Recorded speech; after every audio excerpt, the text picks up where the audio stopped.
வணக்கம். இது நவராத்திரி காலம். அம்பிகையின் அருளை பெற இதுவே தகுந்த தருணம். மாகாளய அமாவாசைக்கு பின்வரும் பிரதமை திதி முதல் அஷ்டமி வரையிலான 9 நாட்கள் நவராத்திரியாகவும் 10வது நாள் விஜயதசமியாகவும் கொண்டாடப்படுவது வழக்கம். இதில் முதல் 3 நாட்கள் துர்க்கை வழிபாடு, அடுத்த 3 நாட்கள் லட்சுமி வழிபாடு, அடுத்த 3 நாட்கள் சரஸ்வதி வழிபாடு. இது நம்ம எல்லாருக்குமே தெரிஞ்சது. இதில் முதல் நாளில் கலசம் நிறுவி கொலு வைத்து வழிபாடு தொடங்க வேண்டும் என சாஸ்திரம் சொல்லுகிறது. இதுவும் எல்லாருக்கும் தெரிஞ்ச ஒன்று தான். நல்ல ஒரு சுப நேரத்தில் வீட்டில் உரிய இடத்துல கலசம் வைத்து பூஜிக்க அம்பிகை அருள் வடிவில் அதில் ஆவாகனமாவாள் அப்படிங்கிறது ஐதீகம். அம்பிகையை விதவிதமாக அலங்கரித்து மாலை சூட்டி நைவேத்தியம் வைத்து விளக்கேற்றி பத்தி மணக்க ஆரத்தி காட்டி வழிபடுவது சம்பிரதாயம். நவராத்திரியில் 9 நாட்களிலும் அம்மனை ஒவ்வொரு வடிவில் வழிபட வேண்டும். முதல் நாளில் அம்மனை சைலபுத்திரியாக வழிபட வேண்டும். அந்த சைலபுத்திரி எப்படி இருப்பாங்க அப்படின்னு கேட்டால், ஒரு கையில் திரிசூலம், மறு கையில் தாமரை ஏந்தி ரிஷப வாகனத்தில் காட்சி தருவார். சைலபுத்திரிக்கு மஞ்சள் நிறத்திலான பொருள்களை படைத்து வழிபட வேண்டும் அப்படின்னு சாஸ்திரங்கள் சொல்லுகிறது. மஞ்சள் நிறத்தில் ஒரு ஆடை, எலுமிச்சம்பழ சாதம் வைத்து வெண்பொங்கல், மஞ்சள் கேசரி நைவேத்தியமாக வைத்து வழிபடலாம் அப்படின்னு சொல்லுவாங்க.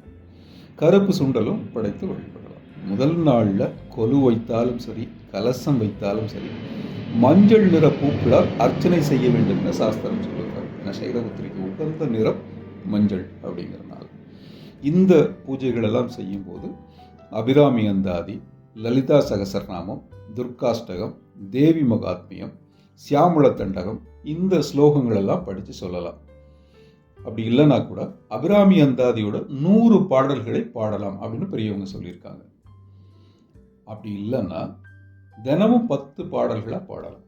பாடி விஜயதசமி வரையிலான 10 நாட்களில் 10 பாடல்களாக பாடி அதை நிறைவு செய்யலாம் அப்படின்னு சொல்லுவாங்க. எனவே இந்த நவராத்திரி விழாவின் போது முதல் நாளில் இப்படியெல்லாம் பூஜைகள் செய்து அம்பிகையின் அருளை பெறலாம் அப்படின்னு சொல்லுவாங்க.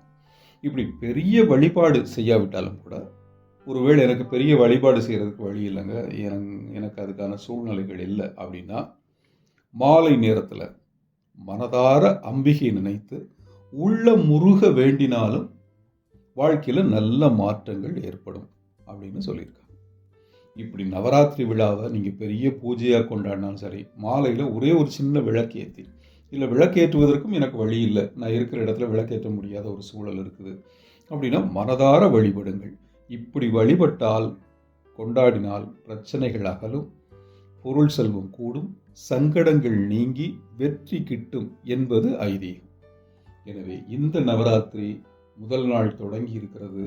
அடுத்த 10 நாட்களும் திருவிழா கோலம்தான். இந்த 10 நாட்களும் மனதார அம்பிகையை வேண்டுங்கள். உங்களுக்கு அம்பிகை எல்லா அருளையும் தரட்டும். நன்றி.